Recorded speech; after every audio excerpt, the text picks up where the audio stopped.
출애굽기 11장에 있는 말씀은 마지막 장자의 재앙이 있기 전에 이제 바로에게 경고를 하는 내용입니다.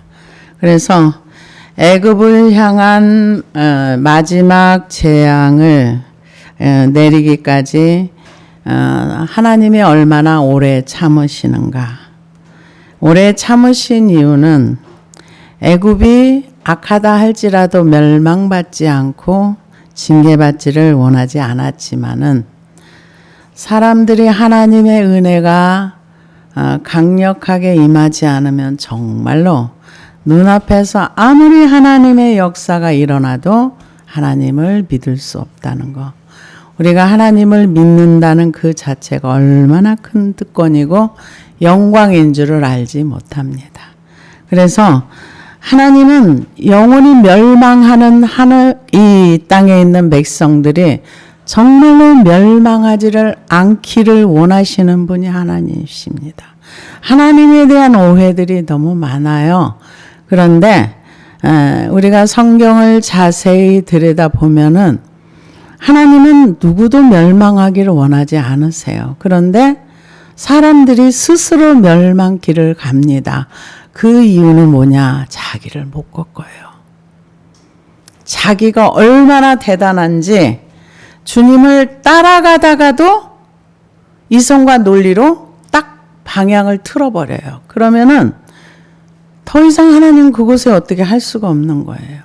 회개하기를 기다리지만 참 그렇게 그래서 도덕의 방향으로 틀기도 하고 이 방향으로 틀기도 하고 저 방향으로 가기도 하고 난 너무 좀 그렇게 가는 게 좀 신기한데 오히려 정상적으로 가는 게 신기하게 보일 정도인 거예요. 왜요? 우리가 하나님의 말씀을 따라가기 위해서는 철저하게 나를 내려놓고 나를 깨트리고 하나님은 옳으십니다. 나는 옳지 않습니다. 이 인식이 돼야 된 내가 옳아. 이러다 보면은 참 어렵더라고요. 그런데 에스겔 18장 23절에서 24절을 보니까 주 여호와의 말씀이니라 내가 어찌 악인이 죽는 것을 조금인들 기뻐하랴 그가 돌이켜 그 길에서 떠나 사는 것을 기뻐하지 아니하겠느냐 만일 의인이 돌이켜 그의 공의에서 떠나 범죄하고 악인이 행하는 모든 가증한 일대로 행하면 살겠느냐 그가 행한 공의로운 일은 하나도 기억함이 되지 아니하리니 그가 그 범한 허물과 그 지은 죄로 죽으리라. 하나님은 죽기를 원하지 않는다. 누구도 자기의 죄로 죽기를 원하지 않는다. 이렇게 얘기하면서 그러면 하나님께서는 그냥 말 안 들으면 싹 죽여버리고 데리고 나와도 되는데 왜 하나님께서는 10가지의 재앙이 내리기까지 그렇게 인내하고 참으셨는가? 하나님 뭐든지 할 수 있거든요. 그러니까 그 바로에게 내가 너를 전염병으로 죽일 수도 있어. 그렇지만은 내가 어떤 하나님인가를 보여주기 위해서 그 얘기는 네가 나한테 무릎을 꿇어 그 얘기거든요. 근데 무릎을 꿇지 않습니다. 그러니까 이 하나님 앞에 자기가 조금씩 깨어져 나가는 거 그게 이제 우리의 모습이라고 볼 수가 있는데요. 그렇다고 깨어졌다고 하나님을 왕으로 인정하진 않아요. 애굽에서. 그래서 우리는 이 땅에 사는 동안에 가장 우선적으로 해야 할 일이 뭔가 하나님을 인정하는 거. 하나님을 배우는 거. 그런데 여기에서 보면은 바로는 하나님을 많이 경험을 했어요. 왜냐면은 재앙이 내릴 때에도 흑암이 재앙이 내릴 때도 독종이 내릴 때에도 애굽은 재앙이 있었지만 이스라엘 땅이 멀쩡했거든요. 그러면은 이 신이 어떤 신이라는 거 한 번쯤은 생각할 수 있을 거예요. 근데 생각하지 않습니다. 그냥 위기만 모면하고 싶은 거죠.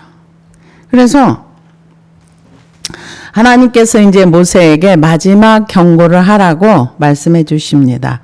여호와께서 모세에게 이르시기를 내가 이제 한 가지 재앙을 바로와 애굽에 내린 후에야 그가 너희를 여기서 내보내리라. 그가 너희를 내보낼 때는 여기서 반드시 다 쫓아내리니.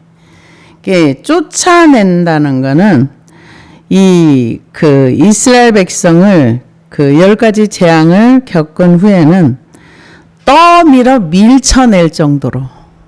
그러니까 이스라엘 사람이 이제 쳐다만 봐도 꼴도 보기 싫어. 전에는 돈. 왜? 이 노동력이거든요. 근데 이 이스라엘 사람으로 인해서 재앙이 오고 자기네 짐승이 죽고 메뚜기가 오고 독종이 오고 전염병이 오고. 그러니까 우리가 출애굽의 사건을 보면은 악한 영들의 세계에서도 어느 정도는 흉내를 낸다는 걸 알 수 있어요. 그래서 요즘은 또 이상한 얘기들이 많이 나오더라고요. 이제 사람들이 요즘 죄가 간영하다 보니까 하나님이 이렇게 선택해서 부른 사람 외에는 좀 하나님과 이렇게 친밀한 이런 뭐 예언이나 이런 게 좀 쉽지 않다 보니까 고기의 틈을 타서 그 광명한 천사가 사탄이 천사처럼 가정하고 사람들에게 찾아가는 거예요. 그래서 뭐 이런 세계도 알려주고 저런 세계. 그러니까 가짜가 너무 많아요. 그런데 여기에서는 지금 이 사람들이 이스라엘 백성을 붙들고 어떻게든지 이 돈, 노동력이 돈이잖아요. 그걸 놓지 않으려고 발버둥을 쳤는데 결국 붙들고 있는 만큼 손해를 보다 보니까 이제 아주 꼴도 보기 싫어. 나가 이제 이렇게 될 거라는 거죠. 근데 여기에서 한 가지를 보면은 뭐냐면은 아무리 돈이 좋아도 나한테 피해가 오면 싫은 거예요. 아무리 뭐가 좋다고 그래도 세상 사람 돈 좋아합니다. 물론 믿는 사람도 다 좋아해요. 돈은 왜? 유용하고 쓸 데가 많고 편리하다 보니까. 그런데 아무리 좋아도 나한테 괴로움이 오고 피해가 오면 다 싫은 거예요. 그래서 이제 하나님이 뭐라 그러냐. 쫓아보낼 것이다. 이제 내쫓아버릴 거야. 그러면서 백성에게 말하여 사람들에게 각기 이웃들에게 은금 패물을 구하게 하라 하시더니 여호와께서 그 백성으로 애굽 사람의 은혜를 받게 하셨고 또 그 사람 모세는 애굽 땅에 있는 바로와 신하와 백성의 눈에 아주 위대하게 보였더라. 근데 지금 여기에서 2절에 나오는 은금 패물을 구하게 하라. 이거는 하나님께서 이스라엘 백성을 그동안에 400년 동안 노동했던 거를 그냥 나가게 하지 않겠다는 거죠. 그냥 공짜로 부려먹었잖아요. 마음대로 사람도 마음대로 죽이고 마음대로 애들도 죽이고 뭐 자기네 마음대로 완전히 노예로 살았잖아요. 그러니까 그거에 대한 대가를 애굽에 받는 거예요. 몇 대를 걸쳐서 받는 거예요. 몇 대를 걸쳐서 지었던 죄들을 한 시대에 몰아서 받는 거예요. 그래서 출애굽기 3장에 이미 이게 예언이 됐어요. 3장 19절에 보니까 내가 아노니 강한 손으로 치기 전에는 애굽 왕이 너희가 가도록 허락하지 아니하다가 내가 내 손을 들어 애굽 중에 여러 가지 이적으로 그 나라를 친 후에야 그가 너희를 보내리라. 내가 애굽 사람으로 이 백성에게 은혜를 입히게 할지라. 너희가 나갈 때 빈손으로 가지 아니하리니 여인들은 모두 그 이웃 사람과 및 자기 집에 거류하는 여인에게 은패물과 금패물과 의복을 구하여 너희 자녀를 꾸미라. 너희 애굽 사람들의 물품을 취하리라. 왜?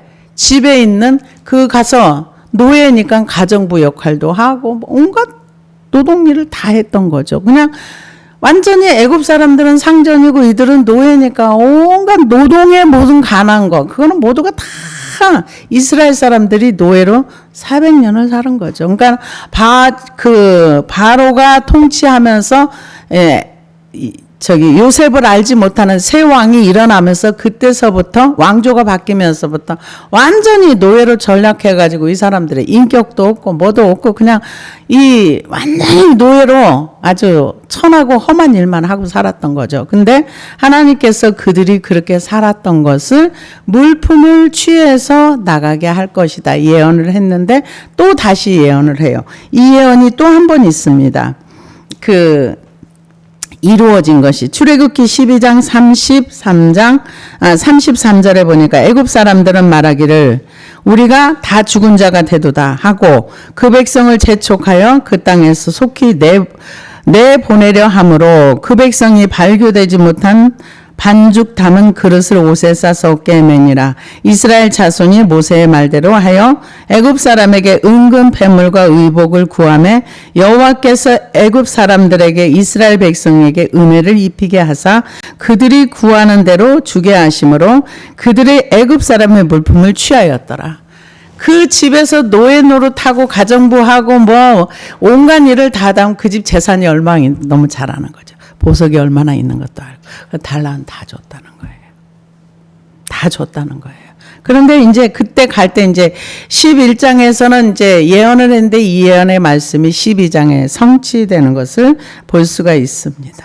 그래서 여기서 은혜를 받게 하셨다 이렇게 얘기하는 거는 이 애굽 사람들이 그 이스라엘 백성들에게 강제로 뺏긴 게 아니라 빨리 줘서 내보내는 쪽으로 빨리 줄 테니까 얼른 가 이런 형태로 봐야 되겠죠. 그런데 여기에 보면은 은금을 팸을 구하게 하시더니 은혜를 있게 하셨고 바로의 신하와 백성의 눈에 아주 위대하게 보였더라. 모세가 처음에는 뭐라고 나는 이비둔에서 못 가요? 뭐가 어째서 못 가요? 못 가요? 했는데 하나님의 심부름을 하다 보니까 높아진 거예요.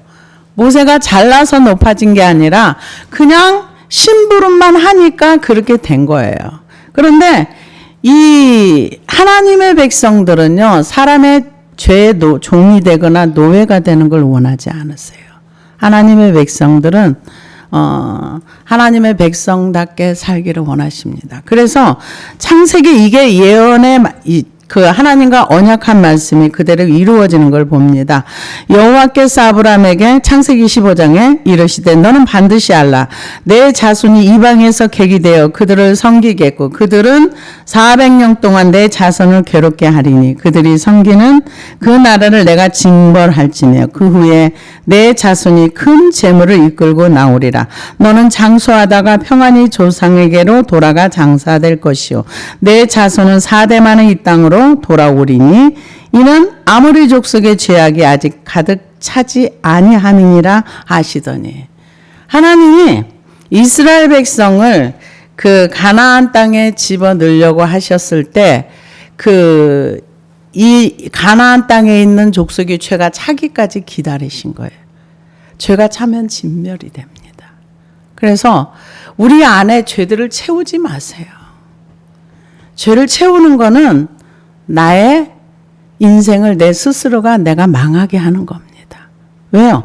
하나님이 400년 동안 여기서 애굽을 섬기다가 400년이 이제 그 기간이 지나가면 그러면은 내가 이 백성들을 큰 재물과 함께 끌고 나오겠다 그랬어요.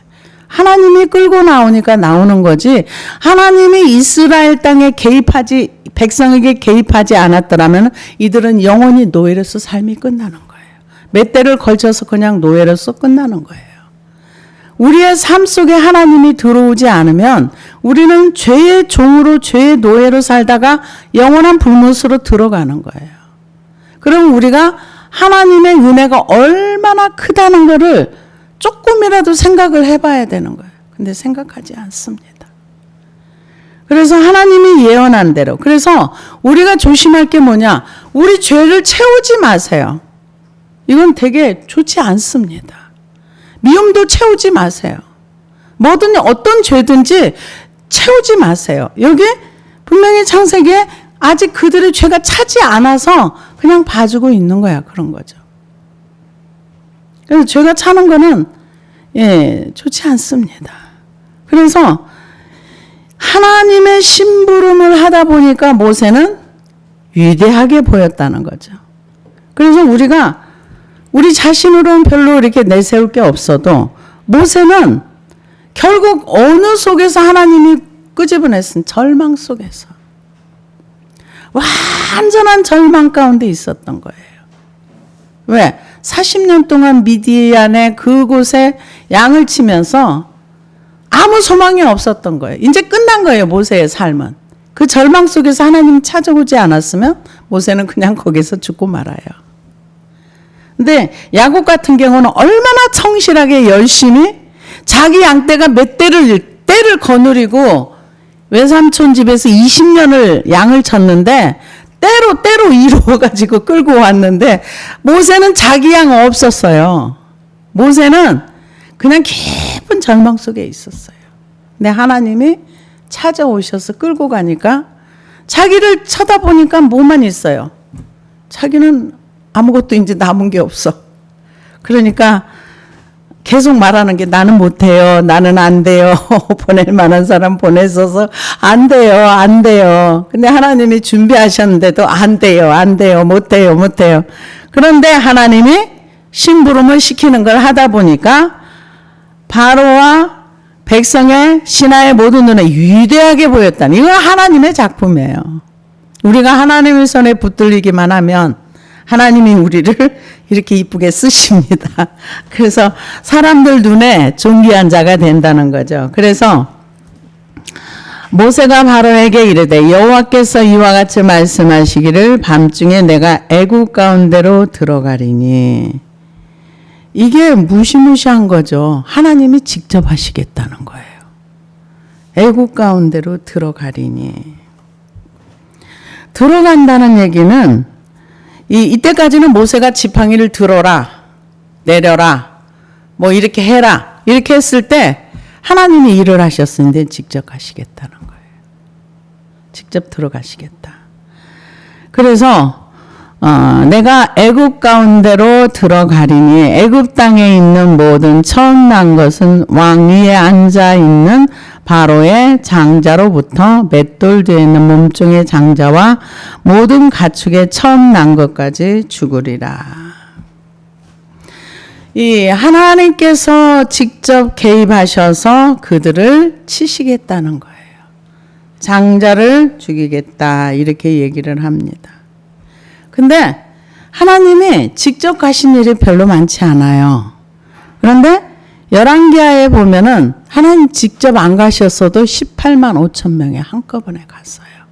여기 보면은 하나님이 어떻게 믿음의 사람들을 보시는가 받아들이는가 여러분 말씀을 잘 들어보시기를 바랍니다. 열왕기하 19장 22절에서 28절을 보니까 내가 누구를 꾸짖었으며 비방하였느냐 누구를 향하여 소리를 높였으며 눈을 높이 떴느냐 이스라엘의 거룩한 자에게 그리하였도다. 내가 사자들을 통하여 주를 비방하여 이르기를 내가 많은 병거를 거느리고 여러 산 꼭대기에 올라가며 레바논 깊은 곳에 이르러 높은 백향목과 아름다운 잣나무를 베고 내가 그 가장 먼 곳에 들어가며 그의 동산의 무성한 술풀에 이르리라. 내가 땅을 파서 이방의 물을 마셨고 나의 발바닥으로 애굽의 모든 강들을 말렸노라 하였도다.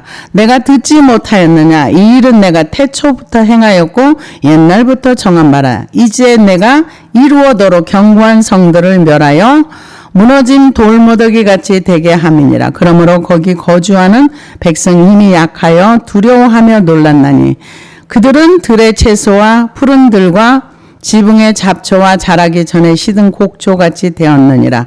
내 거처와 내 출입과 내가 내게 향한 분노를 내가 다 아노라.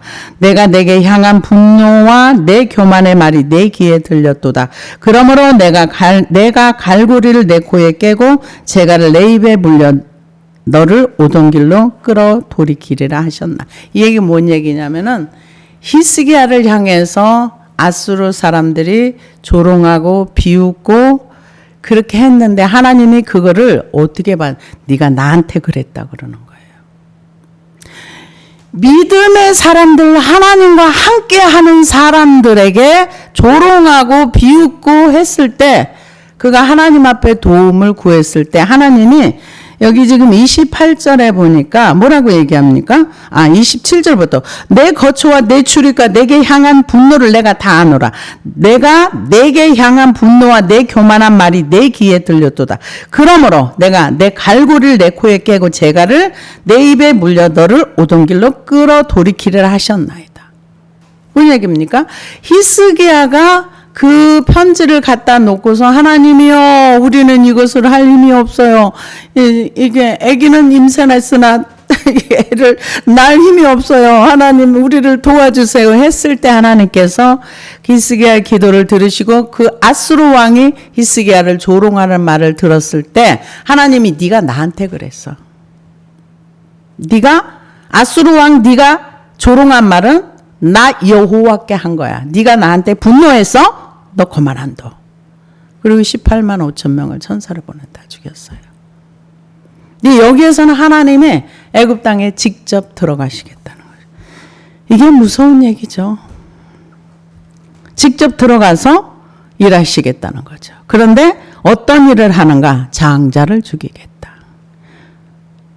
어떤 사람의 장자인가? 모든 사람 공평한 거예요. 애굽에 있는 모든 사람의 신분 고하를 막론하고 바로 왕의 장자로부터 맷돌 뒤에 있는 그 장자까지. 그 얘기는 이 맷돌을 돌린다는 거는 포로가 된 사람들이 맷돌을 돌리거나 뭐 이런 가장 천하고 가장 낮은 일. 우리가 사사기에 보면은 삼손이 포로로 끌려가가지고 눈 다 뽑히고 맷돌 돌렸잖아요. 그런 것처럼 가장 낮은 자리부터 가장 높은 자리까지 온 애굽의 모든 사람이 재앙을 만날 때 공평하게 만난다는 거예요. 공평하게. 그래서 하나님이 심판하실 때는 모든 심판이 공평하다는 거예요. 누구는 봐주고 누구는 안 봐줘. 근데 여기에서요. 이스라엘 백성 아무 일도 안 일어나요. 그래서 뭐라고 얘기합니까? 가축의 처음 난 것까지 죽으리니 애굽 온 땅에 전무후무한 큰 부르짖음이 있으리라.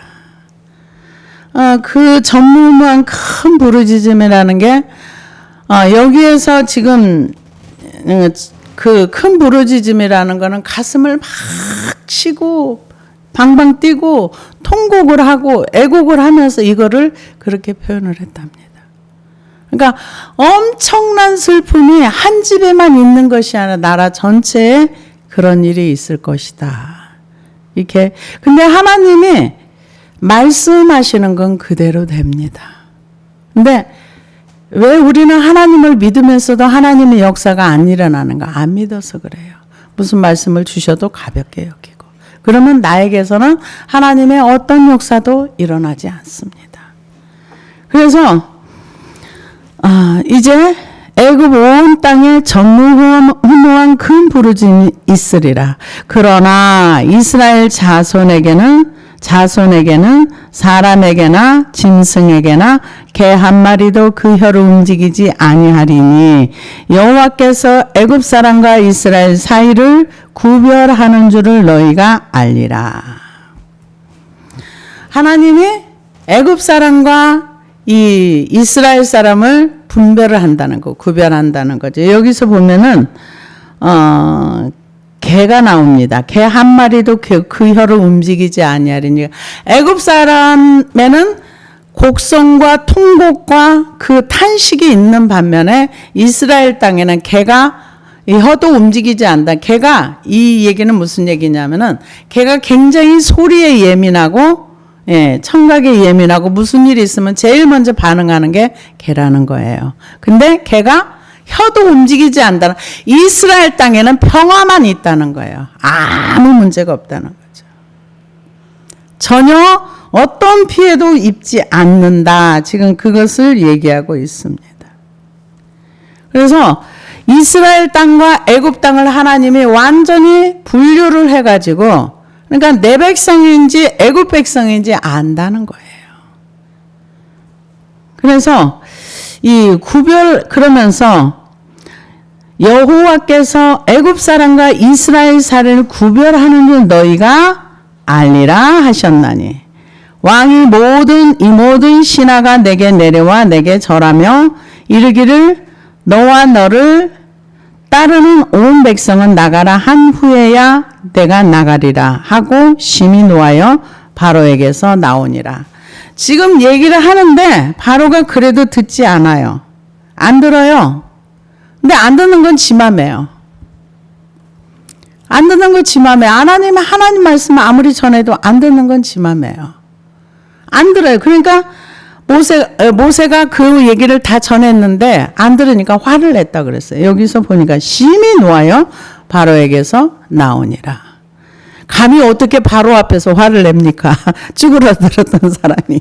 근데 지금 위대하게 보였기 때문에 화도 낼 수 있는 거죠. 근데 하나님은 망하는 걸 누구도 원하지 않으세요. 왜냐? 요나서 3장 2절에 보니까 일어나 저 큰 성읍 니느웨로 가서 내가 내게 명한 바를 그들에게 선포하라 하신지라. 요나가 여호와의 말씀대로 일어나서 니느웨로 가니라. 니느웨는 사흘 동안 걸을 만큼 하나님 앞에 큰 성읍이었더라. 요나가 그 성읍에 들어가서 하루 동안 다니며 외쳐 이르되 40일이 지나면 니느웨가 무너지리라 하였더니 니느웨 사람들이 하나님을 믿고 금식을 선포하고 높고 낮은 자를 막론하고 굵은 베옷을 입은지라. 그 일이 니느웨 왕에게 들림에 왕이 보좌에 있으려나 왕복을 벗고 굵은 베옷을 입고 제 위에 앉으니라. 회개하는 아는 것도 안 하는 것도 자기 마음이죠. 근데 이들은 회개했어요. 근데 바로 왕은 회개를 안 했어요. 마음이 점점 더 강팍해지는 거예요. 그동안에 많은 경험을 했어요. 하나님의 경험을 이게 한 6개월 정도 걸렸답니다. 그러니까 짧은 시간이 아닌 거예요. 지금 여기는 간략간략하게 이렇게 나왔지만은 이 재앙이 끝나고 나서 또 좀 텀을 두고 또 있다가 또 하고 이 6월절 나가기까지 한 6개월 정도 걸렸답니다. 그러니까 짧은 시간이 아니에요. 엄청난 재앙을 경험했어요. 그런데 경험했다고 해서 하나님 앞에 나를 무릎 꿇리고 그 말씀을 내가 주여 듣겠나이다 하지 않아요. 근데 요한계시록에 보면은 많은 재앙들이 옵니다. 거기에서도 이제 막 기후의 변화, 지진, 이거저거 많이 올 때 사람들이 절대 회개하지 않습니다. 그러고는 하나님을 향하여 욕하고, 그러니까 회개도 아무 때나 하는 게 아니에요. 은혜 있을 때 회개하는 겁니다. 그래서 바울 선생님이 보라 지금은 은혜 받을 만한데요. 지금은 구원의 날이로다. 우리에게 시간이 그렇게 길게 남아있지 않아요. 열심히 하나님을 닮아가고 하나님이 원하시는 삶을 살려고 노력해야 돼요. 우리가 요한계시록에 보면은 사라 그랬잖아요. 금도 사고 옷도 사고 또 안약도 사고. 사라 그러는데 거기 어디로 가요? 가게로 가는 게 아니라 예수님께로 가야 돼요. 무조건 예수님께로 가야 돼요. 가면은 거기에 금도 있고 옷도 있고 또 생수도 있고 다 있어요. 뭐든지 다 있어요. 우리 영혼에 필요한 모든 것은 예수님한테 가야 돼요. 이 세상에서는 구할 수 없는 것들입니다. 우리가 순종하는 것도 이 땅에서만 순종할 수 있는 거예요. 우리 육체를 벗고 나면은 예수님을 믿고 싶어도 믿지 못합니다. 이 땅에 육체가 있는 동안에 회개할 기회가 있고, 육체가 있는 동안에 말씀을 순종할 기회가 있고. 그래서 이 요나서에 나오는 이 백성들은 외쳤을 때 니느웨 사람들, 아수르 그쪽 수도 지역인데 회개했잖아요. 그래서 몇십 년이 연장됐어요. 회개는 연장을 시키는 역할을 합니다. 하나님이 아합에게 이 엘리야를 통해서 예언했을 때 아합이 회개했어요. 100%는 안 했지만 조금 했어요. 조금 했는데 자기 대에서 자기 자녀가 죽는 참혹한 꼴은 안 봤어요. 그렇지만은 예언한 대로, 그러니까 회개를 하려면 제대로 확실하게 해야 돼요. 잠깐 요 부분만 걷어내는 그 정도 회개하면 안 돼요. 그래서 제가 얼마 전에 영상을 하나 봤는데 이런 내용이 나오더라고요. 근데 우리 교회 참 하나님이 우리에게 참 좋은 거 주셨다는 생각을 했어요. 하나님과 소통이 돼가지고 초자연적 역사를 많이 일으키는 분이에요. 미국에 있는 목사님이신데 초자연적인 역사를 굉장히 많이 일으키는데 어느 날부터 시작해가지고 재정에 문제가 오고 어느 날부터 자녀들이 이상하고 자녀들에게 뭔가 이렇게 좋지 않은 일이 계속 일어나는 거예요. 그런데 이분이 아프리카인가 어느 지역에 사역을 하러 갔는데 거기에서 어떤 분이 이렇게 연계가 열린 분이 있었나 봐요. 이분하고 또 다른 분이. 그러더니 자기를 향해서 그렇게 얘기를 하더래요. 사탄의 참소가 윗대에서부터 있는 게 지금 있는데 그거를 제가 기도해 줘도 되겠습니까? 근데 이분은 반신반의했대요. 무슨 사탄의 참소가 뭐 내가 지금 하나님 사역을 하는데 지금 잠깐 이런 뭐 그런 게 있는 거지 이렇게 생각을 했답니다. 그랬더니 하늘 거기에서 뭐라 그러냐면은 이 사람의 뭐하고 이렇게 해가지고 사탄과 계약한 게 있는데 그것을 회개로서 기도를 하며 그걸 인정하고 회개하면 이게 끊어지고 그런 일들이 이제 나쁜 일들이 일어나지 않을 겁니다. 이렇게 얘기를 하더래요. 그래서 이 사람이 이분이 목사님이 뭐 그런 게 다 있어 속으로 그렇게 얘기를 하면서 또 그렇다고 하니까 부정할 수가 없다고. 그래서 이제 또 다른 분 이렇게 팀 사역을 하시는 분인데 그런 기도를 좀 해달라고 이렇게 하니까 그 조상들이 뭐하고 이렇게 해가지고 이게 사탄과 계약을 해서 뭐 해서 뭐 하여튼 이런 여러 가지 얘기를 하더라고요. 그래서 알았다고.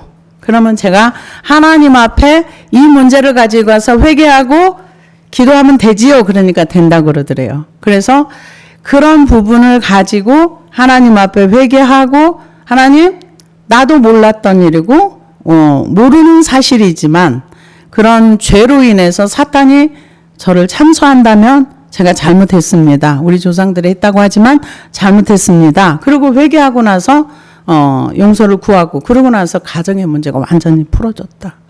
그래서 그 얘기를 듣고 나서 야 우리 하나님께서 우리에게 회개의 기회를 준 거는 정말 축복이구나 이런 생각을 하게 되었습니다. 그래서 이제 선포를 해도 회개할 것인가 안 할 것인가는 자기가 선택하는 거예요. 하나님 말씀을 선택해도.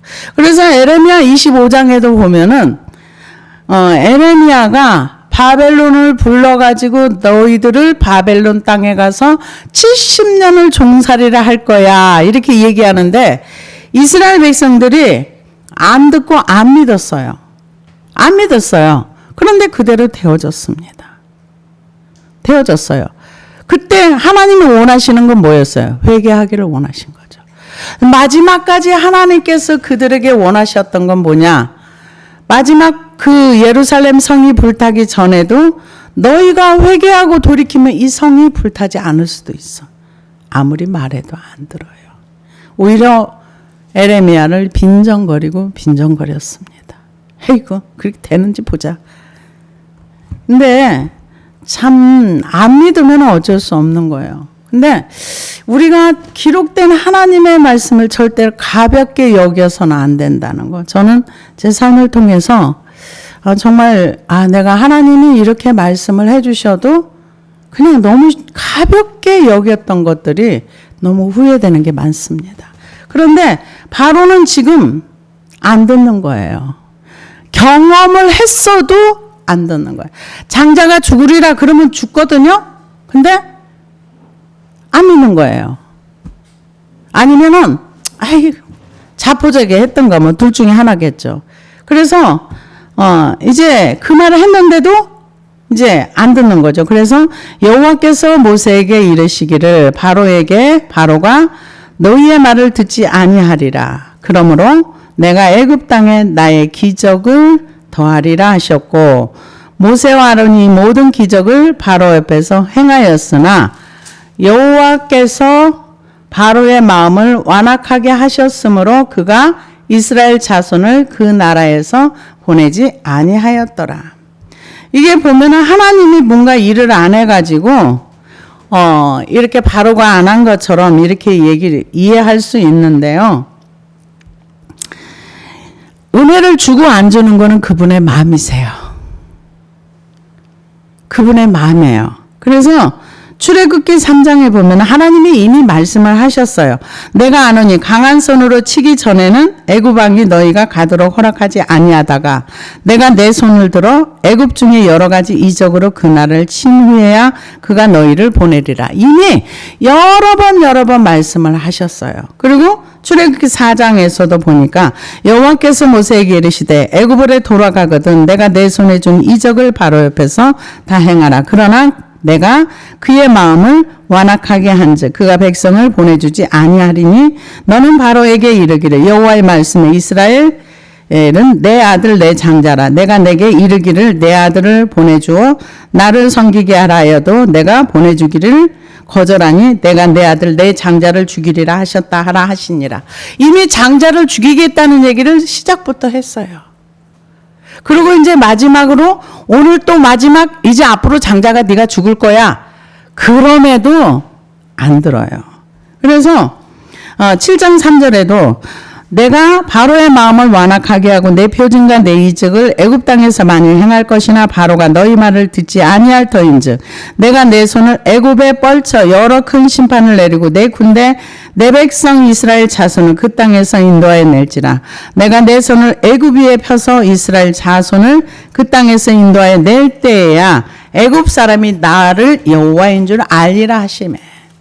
그러니까 10가지 재앙을 맞고 나서야 이스라엘에 믿는 하나님이 진짜 여호와구나 인정한다는 거죠.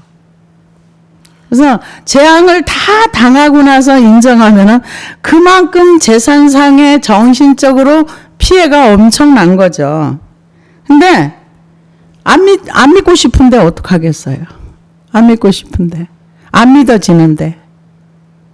그래서 여기 보니까 하나님이 왜 계속해서 완악하게 하셨더라, 완악하더라 이 얘기는 하나님이 그에게 긍휼의 은혜를 안 줬다는 거죠. 근데 줘야 할 의무와 책임이 있는 게 아니에요, 하나님이. 모든 사람에게 모든 은혜를 다 부어줘야 할 책임이 있는 건 아니에요. 의무가 있는 것도 아니에요. 그럼 너는 어떻게 구원받아? 그걸 우리는 설명할 수 없기 때문에 그분의 은혜다 이렇게 표현을 합니다.